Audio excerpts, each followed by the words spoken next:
Thug life സിനിമയുടെ audio ലോഞ്ചിനിടെ സ്വതവേയുള്ള കാവ്യഭാഷാ ശൈലിയിൽ ഉയിരേ ഉറവേ തമിഴേ എന്ന് പറഞ്ഞു തുടങ്ങിയ കമൽഹാസന്റെ പ്രസംഗം തിരികൊളുത്തിയ കന്നഡ ഭാഷാ വിവാദം ഏറ്റെടുത്ത് കോടതിയും. തമിഴിൽ നിന്നാണ് കന്നഡ ഉടലെടുത്തത് എന്ന കമലിന്റെ പരാമർശത്തിനെതിരെ കർണാടക ഹൈക്കോടതി ഉയർത്തിയത് രൂക്ഷ വിമർശനമാണ്. ഭാഷയെക്കുറിച്ച് നിങ്ങൾ എന്തിന് സംസാരിച്ചെന്ന് വരെ കോടതി ചോദിച്ചു കളഞ്ഞു. ഭാഷയെക്കുറിച്ച് സംസാരിക്കാൻ നിങ്ങൾ ഭാഷാ പണ്ഡിതനോ ചരിത്രകാരനോ ആണോ എന്നാണ് കോടതിയുടെ ചോദ്യം. കർണാടകയിലെ ജനം ആവശ്യപ്പെട്ട ക്ഷമാപണം നടത്താതെ സംരക്ഷണം തേടി കോടതിയിലെത്തിയത് എന്തടിസ്ഥാനത്തിലെന്നും ജസ്റ്റിസ് നാഗപ്രസന്ന കമലിനോട് ചോദിച്ചു. ഒന്ന് മാപ്പ് പറഞ്ഞാൽ അവസാനിക്കുമായിരുന്ന പ്രശ്നം എന്ന് കോടതി വിശേഷിപ്പിച്ചപ്പോഴും തെറ്റായൊന്നും പറയാത്തതിനാൽ മാപ്പില്ല എന്ന നിലപാടിൽ ഉറച്ചു നിൽക്കുകയാണ് കമൽ. ആദ്യം ഇന്ന് നടന്നത് എന്തെന്ന് പരിശോധിക്കുന്ന RDX ആപ്പിലേക്ക്. കർണാടക BJPയും തീവ്ര കന്നഡവാദി സംഘടനകളും ഉയർത്തിയതിന് സമാന നിലപാടാണ് കർണാടക ഹൈക്കോടതിയും കമൽഹാസനോട് സ്വീകരിച്ചത്. അഭിപ്രായ സ്വാതന്ത്ര്യമാകാം, അതിവികാരങ്ങളെ വ്രണപ്പെടുത്താനാകരുതെന്ന് കോടതി. കന്നഡ ഭാഷാ വിവാദത്തിൽ നടൻ മാപ്പ് പറയണമെന്നും കോടതി നിർദ്ദേശിച്ചു. ഈ രാജ്യത്തിന്റെ വിഭജനം ഭാഷാടിസ്ഥാനത്തിലാണെന്ന് പറഞ്ഞ കോടതി പൊതുപ്രവർത്തകന് കന്നഡ ഭാഷ തമിഴിൽ നിന്നുണ്ടായതാണെന്ന പ്രസ്താവന നടത്താൻ കഴിയില്ലെന്നും കൂട്ടിച്ചേർത്തു. കർണാടകയിൽ നിന്നും കമൽഹാസൻ സിനിമയിലൂടെ കോടികൾ സമ്പാദിച്ചിട്ടുണ്ടെന്ന് പറഞ്ഞ കോടതി ജനങ്ങളെ വേണ്ടെങ്കിൽ ആ പണം ഒഴിവാക്കാനും കമൽഹാസനോട് ആവശ്യപ്പെട്ടു. എന്നാൽ മാപ്പ് പറയില്ല എന്ന നിലപാടിൽ കമൽ കോടതിയിൽ ഉറച്ചു നിന്നു. കർണാടക ഫിലിം ചേംബറുമായി ചർച്ചയ്ക്ക് തയ്യാറാണെന്നും താരം അറിയിച്ചു. തന്റെ പരാമർശം വളച്ചൊടിച്ചെന്ന് ചൂണ്ടിക്കാട്ടി കർണാടക ഫിലിം ചേംബറിന് കമൽഹാസൻ കത്തെഴുതിയിരുന്നു. കന്നഡ ഭാഷയോടുള്ള തന്റെ സ്നേഹം ആത്മാർത്ഥമാണെന്നും കത്തിൽ പറയുന്നു. ജൂൺ 10 കേസ് കോടതി വീണ്ടും പരിഗണിക്കും. ഈ സാഹചര്യത്തിൽ തഗ് ലൈഫിന്റെ കർണാടകത്തിലെ റിലീസും നീട്ടിവെച്ചു. 35 വർഷത്തെ ഇടവേളയ്ക്കു ശേഷം കമൽഹാസനും മണിരത്നവും ഒന്നിക്കുന്ന ചിത്രമാണ് തഗ് ലൈഫ്. വ്യാഴാഴ്ചയാണ് ചിത്രം തിയേറ്ററുകളിലെത്തുന്നത്. RDX news Malayalam.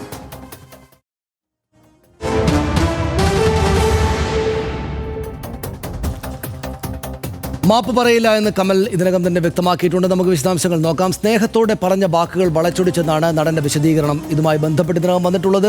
ആരെയും വ്രണപ്പെടുത്തുന്ന വാക്കുകൾ ഉപയോഗിച്ചിട്ടില്ല, അതിനാൽ തന്നെ മാപ്പ് പറയില്ല എന്ന് അതിശക്തമായിട്ട് അദ്ദേഹം പറയുന്നു. മാപ്പ് പറയില്ലെങ്കിൽ തഗ് ലൈഫ് കർണാടകയിൽ പ്രദർശിപ്പിക്കേണ്ട കാര്യമുണ്ടോ എന്നാണ് കോടതി ഇന്ന് ഇക്കാര്യം പരിഗണിച്ചപ്പോൾ ചോദിച്ചത്. അഭിപ്രായ സ്വാതന്ത്ര്യമാകാം, അത് പക്ഷേ വികാരങ്ങളെ വ്രണപ്പെടുത്താനാകരുത് എന്ന് കോടതി കമലിനെ ശാസിച്ചു. പൊതുപ്രവർത്തകന് കന്നഡ ഭാഷ തമിഴിൽ നിന്നുണ്ടായതാണ് എന്ന് പറയാൻ കഴിയില്ല എന്ന് കോടതി പറഞ്ഞു. നിങ്ങളൊരു ചരിത്രകാരനോ ഭാഷാ പണ്ഡിതനോ ആണോ എന്ന് കമലിനോട് കോടതി ചോദിച്ചു. കർണാടകയിൽ നിന്നും കമൽഹാസൻ സിനിമയിലൂടെ കോടികൾ സമ്പാദിച്ചിട്ടുണ്ട് എന്ന കാര്യം കോടതി ചൂണ്ടിക്കാട്ടുകയുണ്ടായി. ജനങ്ങളെ വേണ്ടെങ്കിൽ ആ പണം ഒഴിവാക്കണമെന്നും കോടതി പറയുന്ന നിലയുണ്ടായി. തഗ് ലൈഫിന് കർണാടകയിൽ നിരോധനമാണ്. കമൽ മാപ്പ് പറയാൻ വിസമ്മതിച്ചതോടെ കർണാടകയിൽ തഗ് ലൈഫ് നിരോധിക്കുകയാണ് ഫിലിം ചേംബർ. അവിടുത്തെ ഫിലിം ചേംബർ ചെയ്തത് കന്നഡ അനുകൂല സംഘടനകളുടെ വികാരത്തിനൊപ്പമാണെന്ന് കർണാടക ഫിലിം ചേംബർ ഇതിനകം തന്നെ വ്യക്തമാക്കിയിട്ടുണ്ട്. ജൂൺ 5 റിലീസ് ചെയ്യുന്ന ചിത്രം കമൽ മാപ്പ് പറയും വരെ സംസ്ഥാനത്ത് പ്രദർശിപ്പിക്കില്ല എന്ന നിലപാടാണ് അവിടുത്തുകാർക്കുള്ളത്. നടപടി നിയമവിരുദ്ധമാണെന്ന് ആരോപിച്ചാണ് താരം പിന്നീട് ഹൈക്കോടതിയെ സമീപിച്ചത്. അതിന്മേലാണ് ഇപ്പോൾ പരാമർശം ഉണ്ടായത്. നിരോധനത്തിൻ്റെ പശ്ചാത്തലത്തിൽ കർണാടകയിലെ റിലീസ് നീട്ടിവെക്കുകയാണ് നിർമ്മാതാക്കൾ ഇപ്പോൾ ചെയ്തിട്ടുള്ളത്. ജൂൺ 10 കോടതി തീരുമാനത്തിന് ശേഷം റിലീസ് നിശ്ചയിക്കാം എന്നാണ് ഇപ്പോഴത്തെ തീരുമാനമായിട്ടുള്ളത്. വിവാദമായത് തഗ് ലൈഫ് ഓഡിയോ ലോഞ്ചിനിടെ കമൽഹാസൻ നടത്തിയ പരാമർശമാണ് എന്ന് നമുക്കറിയാം. കമൽ പറഞ്ഞ ഇതാണ്. വേദിയിലുണ്ടായിരുന്ന കന്നഡ താരം ശിവരാജ് കുമാറിനെ അഭിസംബോധന ചെയ്ത് കമൽ സംസാരിക്കുകയായിരുന്നു. അപ്പോൾ അദ്ദേഹം കന്നഡ നാട്ടിലെ തൻ്റെ കുടുംബമായതിനാലാണ് ശിവരാജ് കുമാർ ചടങ്ങിനെത്തിയത് എന്ന് കമൽ വളരെ സ്നേഹത്തോടെ പറഞ്ഞു. എൻ്റെ കുടുംബമാണിത്, കന്നഡ തമിഴിൽ നിന്ന് പിറന്നതിനാൽ നിങ്ങളും അതിൽ ഉൾപ്പെടുന്നു എന്ന് കമൽ അദ്ദേഹത്തിൻ്റെ സ്വതസിദ്ധമായ ഭാഷാശൈലിയിൽ പറഞ്ഞു. കന്നഡ പരാമർശം കമൽഹാസനെതിരെ ആയുധമാക്കുകയായിരുന്നു. പിന്നീട് കർണാടകയിലെ BJP നേതൃത്വം അടക്കമുള്ളവർ കമൽ കുറച്ചുകാലമായി ഹിന്ദുമത വികാരം വ്രണപ്പെടുത്തി സംസാരിക്കുന്നുവെന്ന് BJP നേതാക്കൾ അവിടെ പറഞ്ഞു. കന്നഡിഗരുടെ ആത്മാഭിമാനത്തെ കമൽഹാസൻ വ്രണപ്പെടുത്തി അപമാനിച്ചു എന്ന് BJPയും എതിർക്കുന്ന മറ്റുള്ളവരും പറഞ്ഞു. കമൽഹാസൻ കന്നഡിഗരോട് നിരുപാധികം മാപ്പ് പറയണമെന്നും BJP നേതാക്കൾ അതേ ദിവസം തന്നെ അന്ന് തന്നെ ആവശ്യപ്പെട്ടു. ഈ മാസം DMK അക്കൗണ്ടിൽ കമൽഹാസൻ രാജ്യസഭയിലെത്താനിരിക്കെയാണ് ഇങ്ങനെയൊരു വിവാദം അദ്ദേഹത്തിന് മുന്നിലേക്ക് പെട്ടെന്ന് വന്നു വീണത്. തമിഴ്നാട്ടിൽ ഒഴിവുവരുന്ന സീറ്റിൽ നിന്നാകും പ്രവേശനം രാജ്യസഭയിലേക്ക്. തെരഞ്ഞെടുപ്പ് ജൂൺ 19 നമ്മളത് വിശദമായിട്ട് ചർച്ച ചെയ്തിരുന്നു.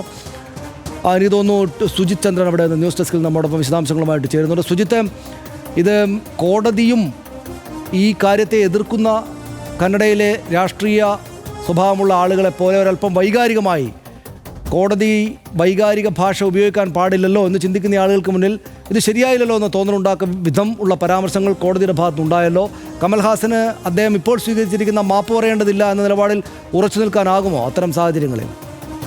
സനീഷ്, എനിക്ക് തോന്നുന്നു നമ്മൾ വന്നു നിൽക്കുന്ന ഒരു കാലത്തിൻ്റെ പ്രത്യേകതയാണ് ഇതെന്നാണ്. സമൂഹത്തിൻ്റെ ഒരു പൊതുവായ അസ്തിത്വത്തിൽ നിന്ന് മാറി ഒരു അസ്തിത്വം ഒരുപക്ഷെ കോടതികൾക്കോ നമ്മുടെ സംവിധാനങ്ങൾക്കോ ഒന്നുമില്ലാത്തതുകൊണ്ട് വൈകാരികമായി ഒരുപക്ഷെ കോടതികളും ചിന്തിക്കുന്നു എന്നൊരു വേള നമുക്ക് കരുതേണ്ടി വരും. കാര്യം ഇത് ഈ സിനിമയുടെ ഒരു പ്രത്യേകതയില്ലേ, 1987 നായകൻ എന്ന സിനിമയ്ക്ക് ശേഷം മണിരത്നവും കമൽഹാസനും ഒരുപാട് കാലത്തിന് ശേഷം ഒന്നിക്കുന്ന ഒരു സിനിമ. രാജ്കമൽ ഇൻ്റർനാഷണലും അതേപോലെ മദ്രാസ് ടോക്കീസും ഈ രണ്ടുപേരുടെയും പ്രൊഡക്ഷൻ ഹൗസുകൾ ചേർന്ന് 200 കോടി രൂപ മുതൽ മുടക്കി ഉണ്ടാക്കുന്ന വലിയ പ്രതീക്ഷയോടെ നമ്മളൊക്കെ കാണാൻ കാത്തിരിക്കുന്ന ഒരു സിനിമ. അതിൻ്റെ വലിയ ആഘോഷമായി അതിൻ്റെ ഓഡിയോ ലോഞ്ചിങ് ചടങ്ങ് നടക്കുന്നു. ശിവരാജ് കുമാർ സ്റ്റേജിലിരിക്കുന്നു. ആ സമയത്ത് അദ്ദേഹത്തിൻ്റെ സ്വതസിദ്ധമായ നമ്മൾ ഈ പറയുന്ന പോലത്തെ ഭാഷയിൽ പറയുന്നു, എൻ്റെ കുടുംബം ആണ്, എൻ്റെ സ്നേഹമാണ് ഈ ഇരിക്കുന്നത്, അദ്ദേഹത്തോട് കന്നഡ തമിഴിൽ നിന്ന് പിറന്നത് പോലെ അതുകൊണ്ടാണ് അദ്ദേഹം ഇവിടേക്ക് വന്നതെന്നൊക്കെ പറയുന്ന ആ ഒരു കാവ്യാത്മകമായ ഭാഷയിൽ നമുക്ക് വേണമെങ്കിൽ എടുക്കാവുന്നതാണ്. കമൽഹാസനെ നമുക്കറിയാം. ഇപ്പോൾ മലയാളം കേരളത്തിൽ വരുമ്പോൾ ഇപ്പോൾ അയ്യപ്പ പണിക്കരെ വായിക്കുന്ന, MD വാസുദേവൻ നായരെ വായിക്കുന്ന, മലയാളിയെ പോലെ സംസാരിക്കുന്ന, കന്നഡിഗരെ പോലെ സംസാരിക്കുന്ന, അങ്ങനെ ഭാഷാതിർത്തികൾക്കപ്പുറത്തെ വിശാലമായ സ്നേഹത്തിൻ്റെയും കലയുടെയും ഒരു സാമ്രാജ്യം വിരിച്ചിടാൻ ശേഷിയുള്ള നമ്മുടെ കാലത്തെ ഏറ്റവും പ്രതിഭാധനരായ മഹാമനുഷ്യരിൽ ഒരാൾ ഈ വിധം സങ്കുചിതമായി സംസാരിക്കുമെന്ന് തീർച്ചയായിട്ടും നമുക്ക് കരുതാനാവില്ല. അദ്ദേഹം തന്നെ ഇന്ന് കോടതിയിൽ പറഞ്ഞത്, കോടതി ഒറ്റ കാര്യമാണ് ചോദിച്ചത്, നിങ്ങൾ മാപ്പ് പറയുന്നോ ഇല്ലയോ. അപ്പോൾ ഈ കന്നഡ ചേംബർ ഓഫ് കൊമേഴ്സിന് സമർപ്പിച്ച ആ കത്ത് അഭിഭാഷകൻ ചിന്നപ്പ എടുത്ത് കോടതിക്ക് മുമ്പിൽ വെക്കുകയാണ്. കോടതി ഒരു കാര്യം പറയുന്നുണ്ട്, അതായത് വിശദീകരണങ്ങൾക്ക് പല ഭാഷയുണ്ടാകും, പക്ഷേ മാപ്പിന് ഒരു ഭാഷയുള്ളൂ. ആ ഒരു വാക്ക് നിങ്ങൾ ഉപയോഗിക്കുന്നുണ്ടോ എന്നാണ് ചോദിച്ചത്.